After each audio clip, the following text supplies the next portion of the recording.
नमस्ते प्रणाम। हम किशोर लाल यादव सबके गोड़ छुके गोड़ लगतनी और हम आ रहल बनी 30/10/2021 के रामबचन सिंह यादव पहलवान जी के पुण्यतिथि पे। और ये गांव के नाम है डुमरकोना थाना, चैनपुर जिला, कैमूर, भभुआ, बिहार। और हम दिन में 10 बजे के कार्यक्रम बा हमनी के, और हम आशा ना विश्वास करतनी कि वो लोग कोरोना काल के बाद पहला ऐसा शो बा हमार जौन कि हम स्टेज पर वो सब के सामने रूबरू उससे कुछ बात करब, कुछ गाना गायब और बहुत कुछ कहब। ऐसे जे 2 साल बाद स्टेज मिली हमके वो सबसे बतियावे खातिर।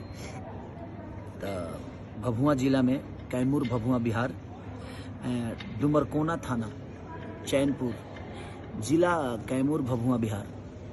और हमनी का आयोजन करता जौन बानी बब्बन सिंह यादव जी। तो वो लोग आई 30/10/2021 यानी काल। तो हम अभी यहाँ से निकलल बनी आर्मीनिया से। अब देखी कब ले पहुँची ले, हम बस आवते बनी और वो लोग आई इंतज़ार कर। Thank you.